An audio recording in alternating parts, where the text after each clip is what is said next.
हे कृष्ण पार्वती पते हर हर महादेव। आप सभी माताओं बहनों को हरियाली तीज की बहुत बहुत शुभकामनाएं। श्रावण मास के शुक्ल पक्ष की तृतीया तिथि को हर साल हरियाली तीज का व्रत रखा जाता है। इस दिन भगवान शिव और माता पार्वती जी की पूजा का विधान है। आइए जानते हैं साल 2025 में हरियाली तीज कब की है। सावन 2025 में हरियाली तीज 27 जुलाई को मनाई जाएगी। यह व्रत श्रावण मास की शुक्ल पक्ष की तृतीया तिथि को आता है, जो भगवान शिव और माता पार्वती के पुनर्मिलन का पावन दिवस माना जाता है। हरियाली तीज का महत्व। हरियाली तीज भारतीय संस्कृति में एक विशेष धार्मिक और पारंपरिक पर्व है, जो विवाहित स्त्रियों द्वारा अखंड सौभाग्य, पति की लंबी उम्र और सुख शांति के लिए मनाया जाता है। यह दिन माता पार्वती के शिव को पुनः पाने की कठिन तपस्या की स्मृति में मनाया जाता है। धार्मिक महत्व। यह तीज माता पार्वती के 108 जन्मों की कठोर तपस्या के फलस्वरूप भगवान शिव को पति रूप में प्राप्त करने का प्रतीक है। इस दिन को शिव पार्वती पुनर्मिलन दिवस के रूप में पूजा जाता है। उत्तर भारत में खासकर राजस्थान, उत्तर प्रदेश, हरियाणा और बिहार, मध्य प्रदेश में यह पर्व बड़े धूमधाम से मनाया जाता है। प्रिय श्रोताओं, हरियाली तीज के सांस्कृतिक महत्व। इस दिन महिलाएं हरे वस्त्र, चूड़ियां, मेहंदी, बिंदी पहनकर सजती हैं। झूले झूलने, गीत गाने और पारंपरिक पकवान बनाने की प्रथा होती है। यह पर्व हरियाली और प्रकृति के सौंदर्य का भी उत्सव है, क्योंकि सावन के महीने में प्रकृति सबसे अधिक हरी भरी होती है। हरियाली तीज की पूजा विधि। हरियाली तीज का व्रत निर्जला व्रत होता है, यानी बिना जल।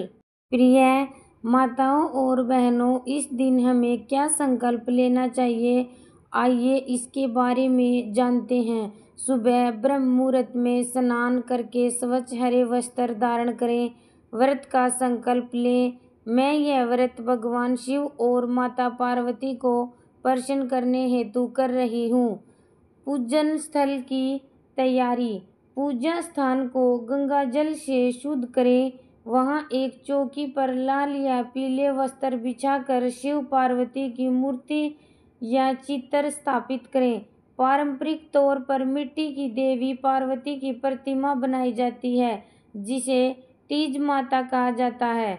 पूजन सामग्री: रोली, चावल, पुष्प, धूप, दीप, घी, कुमकुम, जल, कलश, पंचमेवा, मिठाई, फल आदि, मेहंदी, हरी चूड़ी, सिंदूर, बिंदी, साड़ी या चुनरी, सुहाग की 16 चीजें ली जाती हैं। पहले गणेश जी का पूजन करें, फिर शिव और पार्वती का।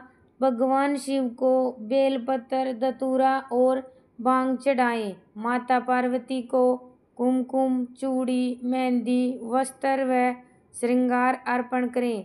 व्रत कथा का पाठ करें, आरती करें और हाथ जोड़कर प्रार्थना करें। आइए इस व्रत की कथा को सुनते हैं।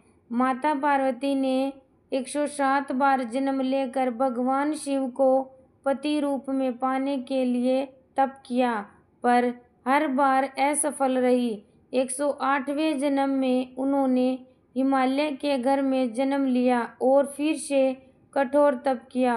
इस बार भगवान शिव प्रसन्न हुए और माता पार्वती को अपनी अर्धांगिनी के रूप में स्वीकार किया। यह पुनर्मिलन श्रावण शुक्ल तृतीया को हुआ। तभी से इस दिन को हरियाली तीज के रूप में मनाया जाता है।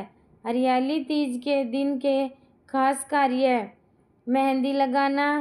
तीज से पहले या उसी दिन महिलाएं अपने हाथों में मेहंदी लगाती हैं।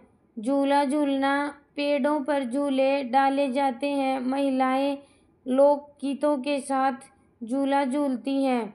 तीज गीत पारंपरिक लोकगीत गाए जाते हैं, जैसे सावन आयो रे झूला पड़ गया, अमवा पे 16 श्रृंगार। विवाहित महिलाएं पूर्ण श्रृंगार करके तीज माता की पूजा करती हैं। हरियाली तीज के दिन क्या उपाय करें? इस दिन 16 श्रृंगार की वस्तुएं माता पार्वती को अर्पित करें और फिर किसी सुहागिन को दान करें। कन्याएं इस दिन व्रत करके शिव पार्वती से प्रार्थना करें, उन्हें योगवर की प्राप्ति होती है। शिव पार्वती की एक साथ पूजा करें और ओम पार्वती पते नमः मंत्र का 108 बार जाप करें। बेलपत्र पर चंदन से ओम शिवाय लिखकर शिवलिंग पर अर्पित करें। लाल चंदन, चावल व गुड़ मिलाकर शिव को चढ़ाएं। जीवन की बाधाएं दूर होती हैं और संतान सुख की प्राप्ति होती है। हरियाली तीज व्रत के नियम। व्रत को दिन भर जल अन्न त्याग कर उपवास रखना चाहिए। क्रोध, छल कपट, असत्यवाणी से दूर रहें। एक स्थान पर बैठकर कथा सुनना शुभ माना जाता है। यदि संभव हो तो रात भर जागरण करें और भजन कीर्तन करें। हरियाली तीज व्रत का पारण। व्रत का पारण अगले दिन सुबह किया जाता है। पूजा के बाद फलाहार या हल्का भोजन करके व्रत को समाप्त करें। कुछ क्षेत्रों में महिलाएं संदीपन व्रत जैसे अगले दिन भी विशेष भोज और श्रृंगार करती हैं। हरियाली तीज के मंत्र हैं ओम नमः शिवाय, ओम ह्रीं उमाय नमः, ओम गौरी शंकराय नमः। हरियाली तीज न केवल एक व्रत है, बल्कि यह नारी शक्ति की साधना, प्रतीक का प्रेम और पारिवारिक सुख शांति का प्रतीक पर्व है। इस दिन शिव पार्वती की कृपा से वैवाहिक जीवन में सौभाग्य, प्रेम और समृद्धि आती है।